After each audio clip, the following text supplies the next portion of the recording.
All right, gentlemen, introduce yourselves and tell us what you're here for. Well, Joe, I'm Bob DeSanto. I'm a commissioner with the Ashland County Park District.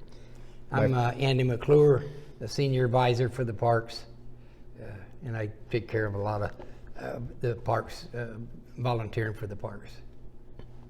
Tell us what you're here for, Bob. Well, first of all, I want to thank you for the opportunity to talk about our project that we are moving forward on, which is the Davey McClure Education Shelter.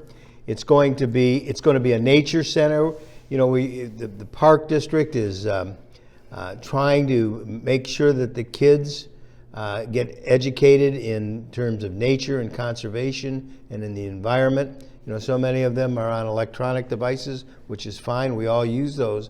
But the kids are less and less in the natural world, and we want to make sure that they get that education in the schools. Davey McClure was a former commissioner, a beloved person in this community, incidentally, and his father, Andy, will talk about him. But he had a vision for this education of the kids. So we're going to build this, and we're raising money to build it. And we welcome the opportunity to talk about it and to tell you just how far we're getting on raising money, because we're pretty close. You go ahead. And another thing is you actually put up a sign. We're going to cover that here a little bit. Right. We're We're at 70% of our fundraising. Now here's what this project's going to be. It's going to be at the Kruse Park, which is across the street on 60 from the Spring Meadow Veterinary Clinic. It's right dead in the center of the county. So all the schools can participate in it, all right? And it's going to be an outdoor shelter. It's going to have one wall is going to be stone. We're going to have a fireplace there. It's going to be 40 by 80. It's going to have retractable walls so that when the students are in there in more inclement weather, we can bring those down to protect it. But then when the kids aren't using it for education purposes or our nature study, right, then it's going to be open to the public. So families can go in and use it. You know, and I'm guessing there'll be people that want to have class reunions or whatever, family reunions there. And so forth. So it's going to be a great event. And one of the things I wanted to emphasize is when, you know, we thought it was a good idea. I know Davey McClure thought it was a wonderful idea. It was his dream, I guess you'd call it.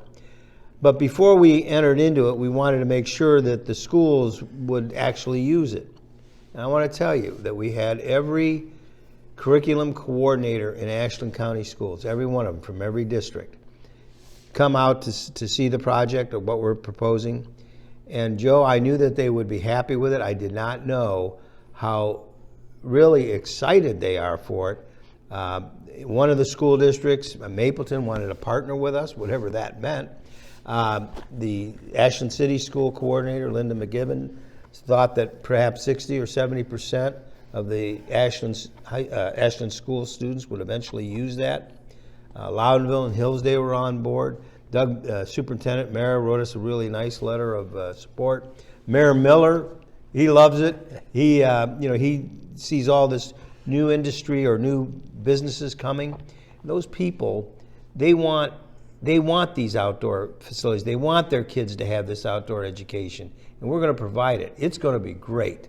Now, I want to do a real shout out to a big contributor, Bob and Jan Archer. You know, they heard about it, and they asked, well, how much is this going to cost? And we estimate it's going to be $500,000. And they said, all right, Park District, if you raise $250,000, we'll give you the last $250,000. That's a match. That's a match. And so we've been at that. We've got over 70% of that money raised right now. We're kind of in the last stretch. We'd love to get it started by the 23-24 school year, which is just next fall. So we're real excited, and Andy, I know, is going to talk more about the features at the park that will make it really ideal for this nature center. Well, go ahead, Andy. Tell us. Okay. Well, what we've done, we've set up this park basically for wildlife education. We've got, we redid the pond and cleaned it out and restocked it, and we went about it good. We had a good plan. We went in and put the small fish in first and let them repropagate. Then we added the big fish later, and it's a great catch and release pond. A lot of bass and bluegills and catfish and such, and it gets used quite a bit. And we have a handicap pier that Davey designed and had developed and built right after we got the pond done. Also, we've got a wetland area we created here on the east side of the pond. We've got a big thicket in the middle that Tom Kruse actually had planted years ago when he had the vocational school there and kids out there. And it's really a great habitat enhancement. And we have a hardwood forest in the back with a trail around. And then our park manager, Henry Beecher, has got, we planted trees all over the place, and we have food plots. And we've got warm season grasses, pollinators. Grasses. Pheasants Forever partnered with us, and we planted those in blocks so people are not familiar with it. They can go see a block of this grass, big blue stem, little blue stem, all different kinds of grasses in blocks to where they can, it's educational. They can see this is what it looks like and how it grows. We also have, we're going to create a wetland behind the center down over the hill. That was a feature that David and I talked about, and it'll be like a progressive wetland. It'll go from one pond to the next, and have duck boxes and salamanders and How many frogs. acres is it, Andy? It's about 88. 85 acres or so. The good thing is it's right across from the Byers Woods Park, which is 200 and some acres, so they can walk from one to the other. So I mean, it's going to be a beautiful place. Everybody likes pollinators. Do we have pollinators We have out there? pollinators everywhere, and Henry has planted milkweed everywhere also for the monarch butterflies, and they're coming up all over the place. So we've got, and then we did plant. This was a little thicket by the pond that was separated from the big woods, so we planted a 2 or 3 rows of oak trees to connect to make like a wildlife corridor to connect the two woodses. Now, where's the building going to be located, Andy? Well, it'll be right east of the pond, on top of the hill. In the parking lot, you'll come in off of 1754 and go up the hill to the parking lot, and the lot will be big enough that we can take at least 2 buses up and back them up, turn them around, unload the kids, and there'll be plenty of parking and it'll be a great sight view from the top of that hill. You can see this whole valley that's just absolutely gorgeous. Right. It's like Ashland County in the 1950s. Right. You don't see a cell tower Yeah. or anything when you look to the south, to yeah. the northeast. Yeah, well, I've pulled in there a number of times, and there'd be eagles sitting along the tree line back here in the back. So Now, Andy, if I'm a teacher and I'm in that, how do I get my kids to all those features? well, there'll be trails. We already have mowed trails connecting all the main features now all the way around. You'll see and there'll be maps of that, and eventually I think we'll be doing paved trails. Exactly. So that's something that people really like is paved trails. So we'll add paved trails all the way around. So almost every environment that you'd find in Ohio is located on that 80 acres. Am I right on that? Yep, mature forest. Do you have a nice little creek there? Oh yeah, a great stream that comes down through that woods and then along the edge back to the corner, and it's free flowing.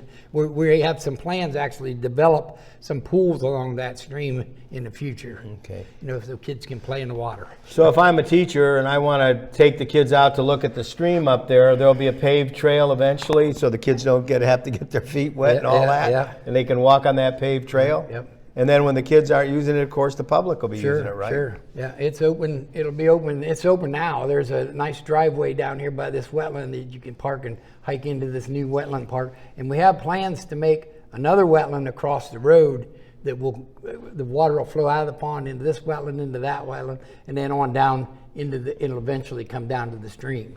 So there's not a lot of water in the middle section here that makes it a riparian corridor. The wildlife really like that center thing, and Tom Kruse had planted all these trees years ago, and they're really, it's like a regenerated forest. It's coming back on its own.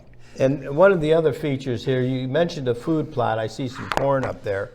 One of the things that we're going to emphasize in the education is the importance of soil and soil health to our farming community. And we're going to try to use the best farming practices. And we're going to talk to kids about the soil and how important it is to our food production. Right. There's a number of fields here that are planted in clover and alfalfa, and then pollinators along the edges. And those fields are just full of butterflies in the summertime. I mean, they just travel everywhere there. So it's really a nice a walk all the way around and back. And actually, at some point, we're going to have a sled riding hill for in the wintertime. Right, so. it's going to be nice. Yeah, oh yeah, it's going to be right there. There's there's a deep gully topography here. is good There's for a deep gully here we actually sled rided there when I was in school. So 50, 60 years ago. So yeah, longer than that. Well, now I'm going to tell you something else that I noticed when I was out there. This summer, the pollinators were just. But when you take a kid into a cornfield, basically it's silent, but for the rustling of the corn stalks.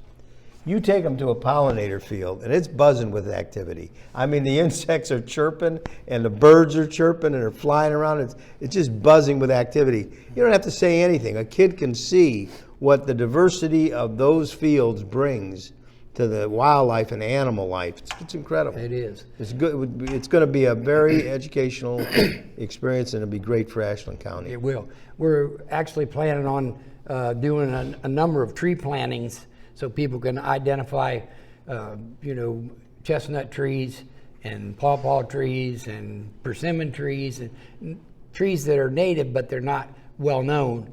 And then we'll have thickets of different types of shrubs and trees that we'll have identified where people can go look and see this is what we have in Ohio. Right, and right now that Tom Kruse Park is being managed by Henry Beecher and John Bartley. Mm-hmm. They've done a bang-up job. Yeah. Public will really like it. Right now, folks, you can go out and walk. You can walk your dog out there. You can go fishing out there. Yeah. You can go wildlife watching. It really has a lot to offer just right now, let alone before we build our nature. Yeah, we have plans in the future for wildlife watching towers back on this hill. It's where people can sit in the tower in the evening and watch the deer come out in the fields, and a number of places there where they'll be able to see wildlife on their own terms, And the wildlife takes a while to get used to the people's encroachment, but eventually they'll get used to it. And with the food plots, and we can kind of manipulate them into using that area a little more. So. One of the things that we'd like to really make a big push to get our final dollars, Joe, and I hope that anybody watching this video that agrees with us that this would be a great idea for our county, that would help our kids really get a sense of nature and the simple pleasures of life, get a little bit off of the electronic devices. Not that electronic devices are bad, but I'm just saying that there's a lot of other things great in this world.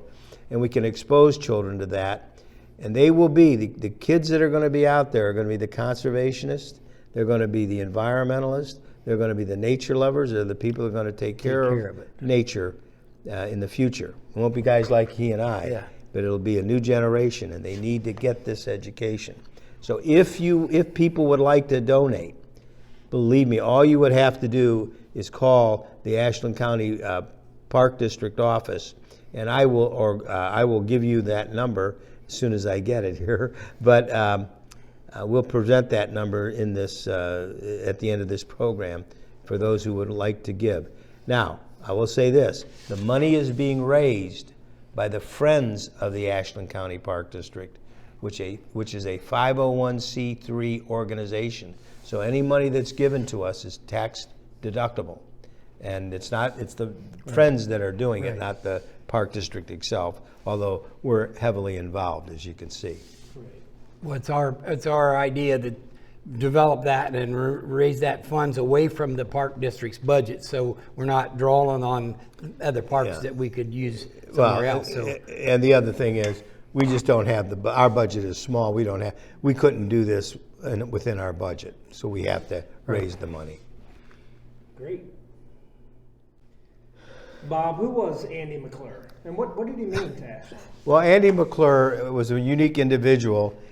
Grew up in the Hillsdale school system. He was the son of Andy and Peg McClure. And I'll tell you something, I've met a lot of people in my life, but I've never really met anybody quite like Davey. Everybody loved him.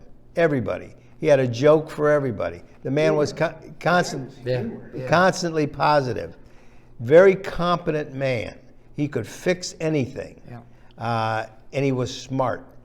He ran, I don't know whether he ran, but he was, I think, supervising the bus garage for the Ashland City school system. He was a member of Leadership Ashland. One of the things I remember by him was he lined the buses up in 2020, and we took an aerial shot, and it said 2020 with all the school buses. Yeah. And I actually talked to him in the garage, and the humor just, it was so natural. Oh, yeah. And he was, here's the key to Davey McClure. I never saw him do anything for himself. Everything Davey McClure did was for other people, to help them. And that's what made him so beloved in the community by all levels of people. He was a Ashland County Park Commissioner. In fact, he was, I think, the chairman. And he passed away 2 years ago unexpectedly at age 55, I believe. 57. And it was just shocking. And Park District sorely misses him. But, you know, his legacy lives on, and it's going to live on in this nature pavilion that we're building. It's going to be really good, and it's going to be a great honor for the McClure family and Davey McClure. How does that feel? Bob, tell me a little bit about the donors. Well, like I said, this community is an extremely generous community. I've never lived in a place more generous, and we've had very good response to our fundraising efforts. Like I said earlier, we're over 70% of the money raised already. The donors come from all walks.